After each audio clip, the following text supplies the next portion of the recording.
Hello students, welcome back to physics with Aman Dawar. तो भैया पिछला टॉपिक था एंगुलर प्रोजेक्टाइल, वो निपटा लिया है। अगला आएगा हॉरिजॉन्टल प्रोजेक्टाइल। और सबसे पहले मैं कराऊंगा थ्योरी पार्ट। ये जो टॉपिक है ये पिछले टॉपिक के कंपैरेटिवली थोड़ा आसान और छोटा है। कुछ सिलेक्टेड कंसेप्ट है वो कर लेंगे एंड देन हो जाएगा। तो पहले वीडियो में मैं कराऊंगा theory part and most important concept. So let's begin with the horizontal projectile. Horizontal projectile को सबसे पहले हमारे पास एक डायग्राम बना देता हूँ कि मान लीजिए एक हाइट है मेरे पास और उस हाइट पे मैं यहाँ पे हम इधर खड़े हैं and we project a ball. एक बॉल को सामने की तरफ प्रोजेक्ट करते हैं इस तरफ। तो बॉल सीधी जाएगी कितनी वेलोसिटी से, u, यानी कि ये x एक्सिस है और ये y। तो बॉल को जब फेंका तो एक्चुअली में उसको हॉरिजॉन्टली फेंका, that's why it is called the horizontal projectile. But ये बॉल आगे जाएगी तो इस पर ग्रेविटी एक्ट करने लग जाएगी, तो ये आगे भी जाती रहेगी और नीचे भी आना शुरू कर देगी इस तरीके से, और ये इस पाथ में आके यहाँ गिरेगी ए पॉइंट पे। तो हमने इसको, या बी ले लो, हमने इसको ए से शुरू किया और ये कहाँ गिरी, बी पे। So this is called the R, horizontal range. ठीक है जी। तो हॉरिजॉन्टल प्रोजेक्टाइल में हम क्या करते हैं, किसी पर्टिकुलर हाइट पे पहले कंसेप्ट सीख लेते हैं, से हम कोई बॉडी को प्रोजेक्ट करते हैं हॉरिजॉन्टली, और वो आगे तो चलती है बट ग्रेविटी की वजह से वो नीचे भी आती है, आगे भी जाती है, नीचे भी, और वो इस तरीके का एक पाथ दिखाती है like this. This is called the horizontal projectile. तो अगर मैं इसको देखूं तो यहाँ मैंने डायग्राम बना दिया है। तो ये बॉल को मैंने हॉरिजॉन्टली प्रोजेक्टेड किया है एच हाइट से, और वो कितनी दूर जा कर के गिरी है, आर। तो वही टेबल बना लेते हैं जैसे हमने एंगुलर प्रोजेक्टाइल में बनाई थी। एक्स एक्सिस में स्पीड क्या है, u, y में तो हमने स्पीड दी ही नहीं। x में एक्सेलरेशन हमेशा, चाहे पिछला प्रोजेक्टाइल था या ये वाला, दोनों में 0। y में एक्सेलरेशन प्लस। क्यों प्लस? क्योंकि इस बार बॉल उसके फेवर में गिर रही है ग्रेविटी के। Now distance along x axis क्या हो गया, r, और डिस्टेंस अलोंग y एक्सिस क्या हो गया, हाइट। इसमें हाइट गिवन है, हमें रेंज निकालनी होती है। तो पहले जो टॉपिक, जो इसके अंदर कंसेप्ट है वो है टाइम ऑफ फ्लाइट का। तो टाइम ऑफ फ्लाइट निकालते हैं। देखिए हमें पता है कि s equal to ut plus half at²।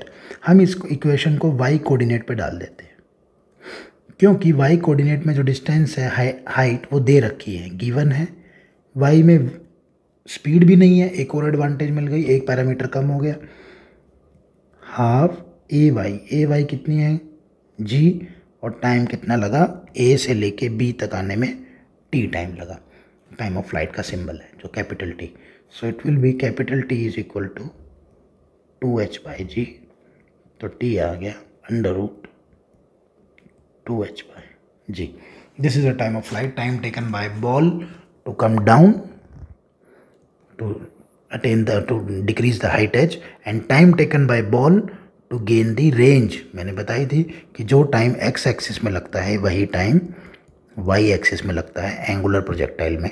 Same horizontal projectile में भी यही होता है कि जितनी देर में वो x डिस्टेंस आगे बढ़ेगा उतनी ही देर में वो नीचे भी गिरेगा, क्योंकि दोनों काम एक साथ होते हैं इसमें, नीचे भी गिरना और आगे भी बढ़ना। तो पार्टिकल जितनी देर में आगे बढ़ रहा है उतनी ही देर में वो क्या लूज़ कर रहा है, अपनी हाइट लूज़ कर रहा है। तो टाइम x में और y में सेम रहता है। सो इसके बाद नेक्स्ट है रेंज। तो रेंज के लिए मैंने फिर से फार्मूला लगा दिया s इक्वल टू ut वाला, और इसको x कोऑर्डिनेट पे डाल दिया। तो x कोऑर्डिनेट में डिस्टेंस कितना r, स्पीड क्या है u, और टाइम कितना लगेगा, सेम रहता है ना, जो x में होता है वो y में, और x में एक्सेलरेशन क्या है हमारे पास, 0। ये टेबल याद करनी बहुत ज़रूरी है। और मैंने भी बताया जो टाइम x में लगता है वही y में लगता है। तो टाइम कितना हो गया, रेंज कितनी हो गई, sorry, u√2h/g। This is the range. तो बेसिकली इस चैप्टर में यही फार्मूला याद करना है आपने इस टॉपिक में, क्योंकि ये फार्मूला में ये वाला पार्ट हो गया टाइम और ये हो गया रेंज। हाइट तो निकालने की जरूरत ही नहीं, हाइट तो दे रखी होती है इस डेरिवेशन में, इस कंसेप्ट में। कौन से, हॉरिजॉन्टल प्रोजेक्टाइल में। इसके बाद हम आगे बढ़ते हैं।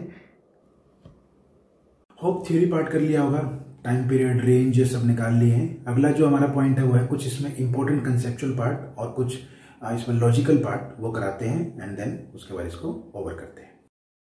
तो ये मैंने डायग्राम बना लिया और वो क्वेश्चन में पूछ रहा है कि ए पॉइंट पे पार्टिकल की वेलोसिटी बताओ। पार्टिकल नीचे की तरफ आ रहा है तो ए पॉइंट पे आप क्या ड्रॉ कर दोगे, टेंजेंट, ये रही वेलोसिटी। तो इस वेलोसिटी के दो कंपोनेंट, एक वाई में और एक एक्स में, एक्स और ये वाई। तो एक्स में निकालते हैं पहले, v equal to u plus a t. इस इक्वेशन को एक्स पे डाल दो, कोऑर्डिनेट को पूरे को, पूरी इक्वेशन को। हाँ जी, एक्स में स्पीड क्या थी u और एक्सेलरेशन क्या है एक्स में, 0, यह मैंने लिखा हुआ है। तो एक्स में स्पीड चेंज ही नहीं होती, याद रखिएगा। मैं इसको बड़ा बड़ा लिख देता हूँ, नो चेंज। कहीं भी पूछे एक्स एक्सिस में वेलोसिटी बताओ तो हमेशा क्या रहती है, u इनिशियल वाली। अब चलते हैं y के पास। तो यही सेम फार्मूला मैंने y पे लगा दिया, u by a by t. U y 0 है, एक्सेलरेशन y में क्या होती है, 0 g, टाइम क्या हो गया t। तो ये आ गई वी वाई में। तो what is the net velocity, vector form में लिख लेते हैं। तो ये मैंने लिख दिया एक्स एक्सिस में आई कैप में और वाई में जे कैप में। तो एक्स में कितनी वेलोसिटी होती है, नो चेंज u, और वाई में क्या होती है, चेंज होती है, बिल्कुल स्पीड बढ़ती जाती है टाइम के हिसाब से, क्योंकि पार्टिकल नीचे आ रहा है। तो कितनी होती है, G T. So what is the magnitude of speed, the magnitude is you square plus G T का होल स्क्वायर। तो ये आ गया वेलोसिटी का मैग्नीट्यूड। इसके बाद नेक्स्ट, तो इसके बाद हमारे से पूछ रहा है कि एंगल निकालो किसी भी इंस्टेंट पे। ये बहुत इंपॉर्टेंट कंसेप्ट है, बहुत बहुत इंपॉर्टेंट कंसेप्ट है नॉन मेड के लिए, खासकर मेडिकल में भी आ चुका है क्वेश्चन। तो मान लीजिए किसी भी इंस्टेंट पे ये कितना एंगल बना लेते हैं, अल्फा एंगल बना लेते हैं। तो कैसे निकालेंगे, देखो इस ज्योमेट्री को पूरा करो, यहाँ अलग से बनाओ, वी एक्स वी वाई और ये मिला दिया वी, ये अल्फा, इसको इससे मिला दिया। तो ये क्या बन गया, perpendicular which is parallel to V Y, this is base. तो what is tan alpha, perpendicular upon base. तो वी वाई कितना निकाला है मैंने, जी टी, और वी एक्स कितना निकाला है, U. So what is the angle at any instant, tan inverse G T by U. तो अगेन टेन अल्फा क्या होता है, perpendicular upon base. Perpendicular velocity कौन सी है जी हमारे पास, वी वाई, बेस कौन सी है, एक्स। वी वाई मैंने यहाँ निकाल रखा है जी टी, एक्स क्या होता है, यू, नो चेंज, और एंगल कितना हो गया, tan inverse G T by u. So this is the most important concept, the most important concept. Let's move to the next.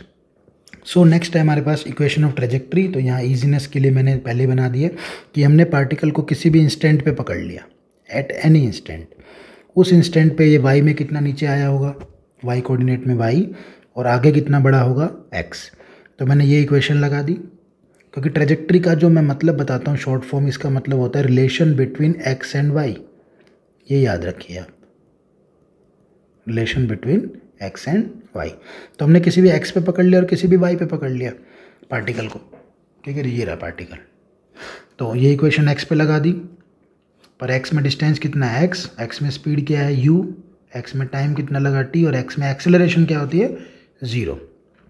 तो टाइम कितना निकला है यहाँ से, x बाई यू। सेम यही टाइम जो x में लगा है, सेम यही टाइम किस में भी लगा होगा, y में, क्योंकि टाइम हमेशा ईच एंड एवरी इंस्टेंट क्या रहता है, सेम।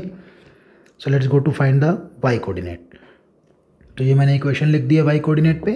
तो डिस्टेंस क्या हो गया, y में स्पीड क्या थी, 0, y में एक्सेलरेशन क्या थी, g, टाइम क्या लग गया, t।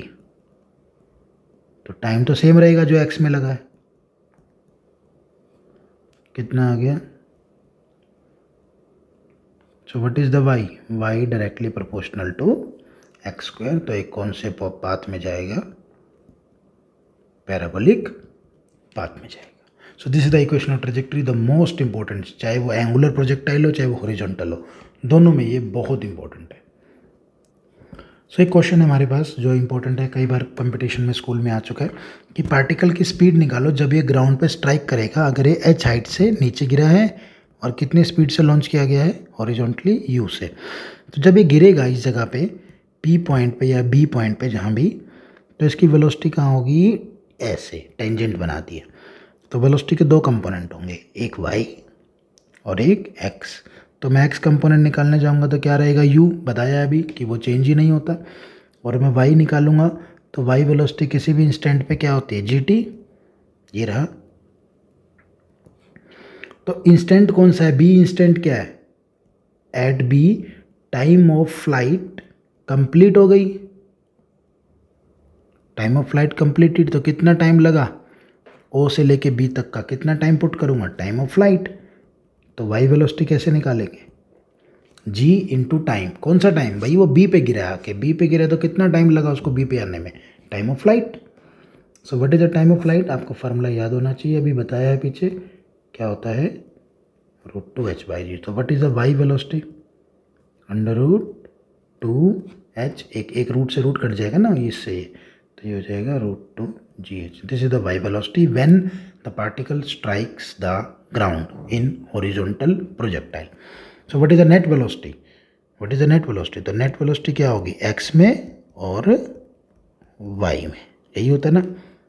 तो ये मैंने यहाँ लिख दिया है नेक्स्ट पेज पे। तो वेलोसिटी होगी x में और y में। तो x में क्या है u और y में क्या है? √2g capital H। तो इसका मैग्नीट्यूड कैसे निकालेंगे? a का स्क्वायर प्लस b का स्क्वायर का अंडर रूट।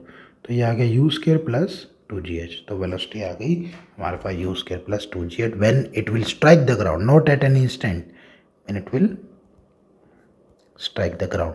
तो वो पूछ रहा है एंगल भी निकाल दो भाई, जब ग्राउंड पे स्ट्राइक करेगा तो एंगल भी निकाल दो। या तो आप फार्मूला याद कर लो, कौन से वाला? ये वाला, ये रहा, tan अल्फा GT/u। तो t कितना है जी? Time of flight, u। So what is the formula? Time of flight डालिए, कितना हो गया? √2h/g। तो इससे कट जाएगा तो आ जाएगा 2gh/। सो जब ये स्ट्राइक करेगा तो ये कितना एंगल बनाएगा हॉरिजॉन्टल के साथ? This is the answer. So भाई थियोरी पार्ट हो गया है, कंसेप्चुअल पार्ट हो गया है, इंपॉर्टेंट कंसेप्चुअल पार्ट हो चुका है। तो इसको कवर कीजिए आप, और अगली वीडियो में मिलते हैं जिसमें मैं न्यूमेरिकल पार्ट कराऊंगा। सिलेक्टेड है, बहुत लिमिटेड है, उसको कवर करेंगे। And see you in next video. तब तक के लिए बाय, टेक केयर।